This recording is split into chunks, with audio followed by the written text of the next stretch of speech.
भारत और अमेरिका के बीच अंतरिम व्यापार समझौता हुआ है। ये तो हम और आप जानते ही हैं। एक ऐसा समझौता जो कृषि, डिजिटल ट्रेड और निवेश पर केंद्रित है।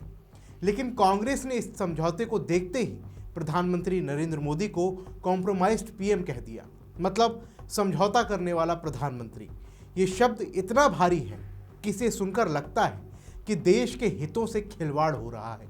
लेकिन जैसे ही कांग्रेस ने ये शब्द फेंका, बीजेपी अध्यक्ष नितिन नवीन ने प्रेस कॉन्फ्रेंस में ऐसा जवाब दिया कि पूरा नेहरू गांधी परिवार एक झटके में इतिहास के कटघरे में खड़ा हो गया।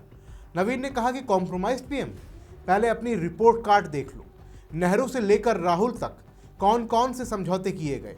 तिब्बत छोड़ दिया, अक्साई चीन चला गया, पंचशील के नाम पर चीन को रास्ता दिया, इंदिरा गांधी के दौरे में सीआईए के कथित हस्तक्षेप का जिक्र किया, सोनिया और राहुल पर चीन से मिलीभगत का आरोप लगाया। और सबसे बड़ा सवाल कि कांग्रेस इन आरोपों से अपनी साख कैसे बचाएगी। आइए इस पूरी बहस को समझते हैं, क्योंकि ये राजनीति में नैतिकता, इतिहास और सत्ता की लड़ाई पर सवाल है। नमस्कार, मेरा नाम है शुभम गुप्ता और आप देखना शुरू कर चुके हैं वीके न्यूज़। सबसे पहले आप जान लीजिए कि पूरा मामला क्या है। भारत अमेरिका के बीच अंतरिम व्यापार समझौता हुआ, ये हम और आप जानते ही हैं। ये समझौता दोनों देश के बीच ट्रेड बैरियर्स कम करने के लिए हुआ था, जो कृषि उत्पादों पर टैरिफ घटाने और डिजिटल ट्रेड को आसान बनाने पर केंद्रित है।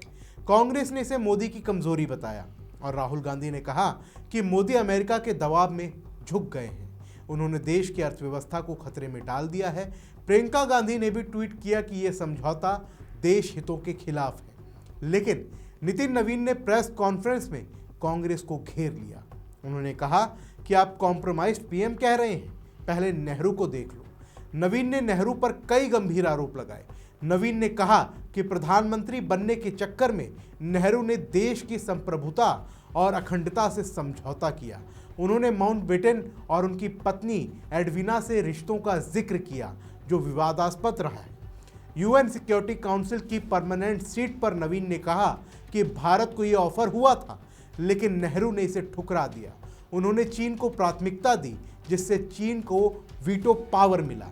उन्होंने पंचशील समझौते का भी जिक्र किया, जो नेहरू ने चीन से किया था।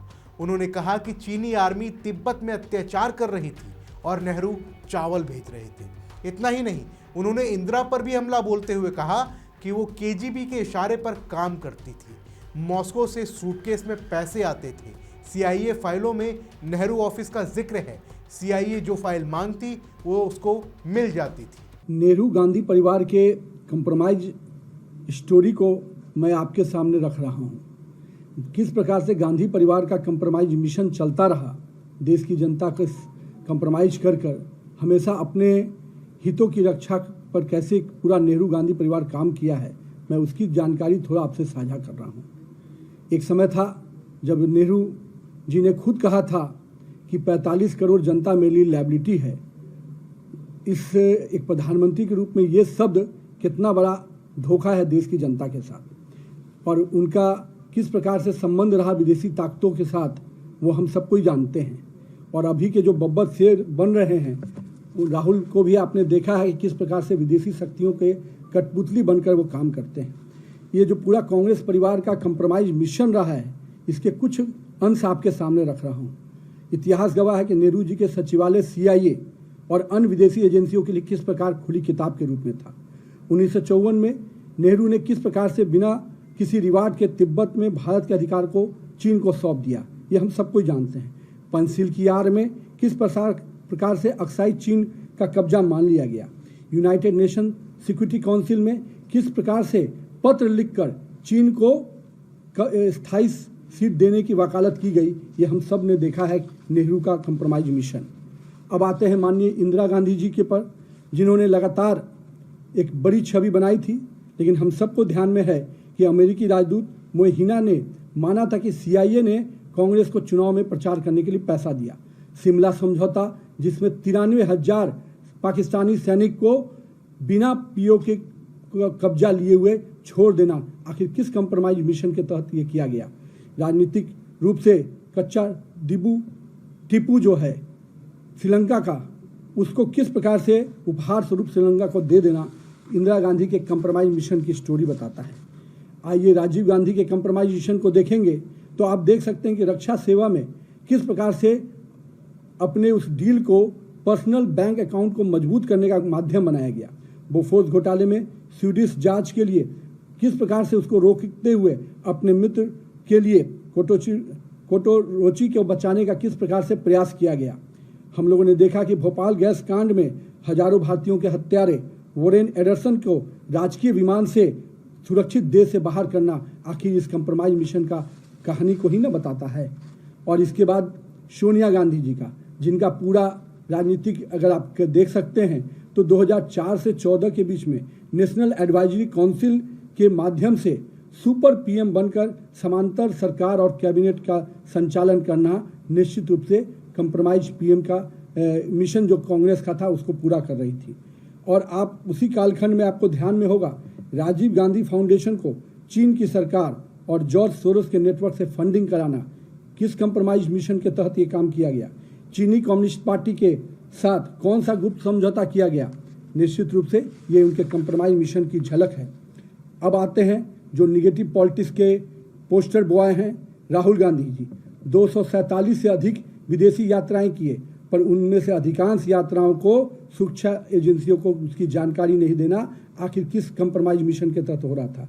विदेश जाकर भारत विरोधी इल्हान अमर और सोरोस जैसे करीबियों से मिलना और उनके इशारे पर भारत में ओछी राजनीति करना, ये किस मिशन के तहत हो रहा था।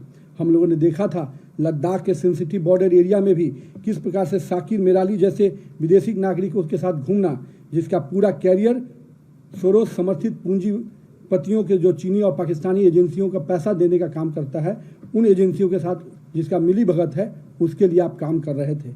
ये दिखता है कि राहुल गांधी की पूरी राजनीति कंप्रोमाइज लीगेसी को ही आगे बढ़ाने वाली रही है, जिसके अंतिम दूत बनकर राहुल गांधी सामने नजर आ रहे हैं। और दूसरी ओर पूरे कांग्रेसियों की जो अराजकतावादी मानसिकता को राहुल गांधी लगातार आगे बढ़ा रहे हैं, वो दिखता है कि राजनीति की जो कंप्रोमाइज एटीट्यूड रहा है उनका, पहले देश की हितों को कंप्रोमाइज करना, देश की राजनीतिक दिशाओं को कंप्रोमाइज करना, और मैं तो कहता हूं कि बड़े पैमाने पे जो युवाओं का एक सकारात्मक सोच आगे बढ़ने की बात आती है, जो देश आज सबसे बड़ी युवा आबादी के साथ खड़ा है, उस युवाओं को भी गलत रास्ते पे भटकाने का काम कोई कर रहा है। तो ये सोनिया, राहुल और जो कंप्रोमाइज मिशन के तहत चल रहा है भारत के लिए, वो निश्चित रूप से हम सबको सचेत होने की बात है। और मैं तो मानता हूं कि भारत की जनता इनके कंप्रोमाइज मिशन को समझ चुकी है।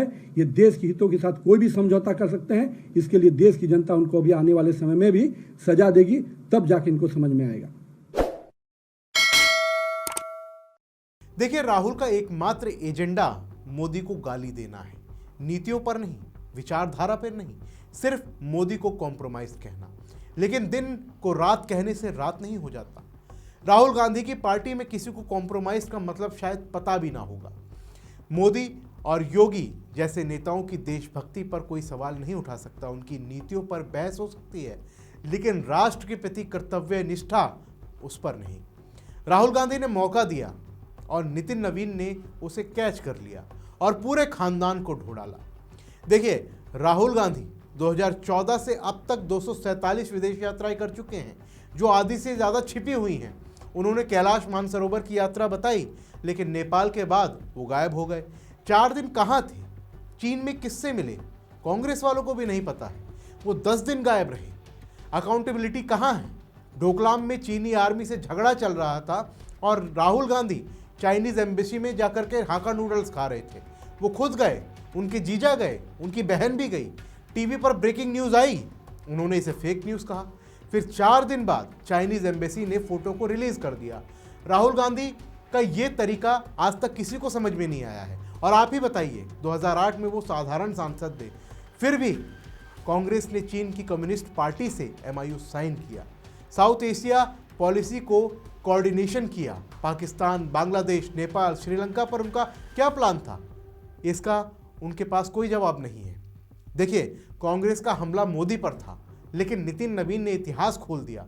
नेहरू की विदेश नीति पर बहस पुरानी है। पंचशील से चीन मजबूत हुआ और भारत कमजोर, लेकिन कांग्रेस कह सकती है कि ये पुरानी बातें हैं, लेकिन राहुल का एकमात्र एजेंडा मोदी को घेरना है, वो भी बिना किसी सबूत के। नितिन नवीन ने कहा कि राहुल, आप शीशे के घर में हो, पत्थर मत मारो। ये कांग्रेस की साख पर सवाल है। और आपको क्या लगता है, क्या अब राहुल गांधी जवाब देंगे या फिर चुप रहेंगे? कमेंट बॉक्स में हमें ज़रूर बताइए। फिलहाल के लिए इस रिपोर्ट में बस इतना ही। मिलते हैं अगली वीडियो में, तब तक के लिए जय हिंद। वीके न्यूज, राष्ट्र के नाम।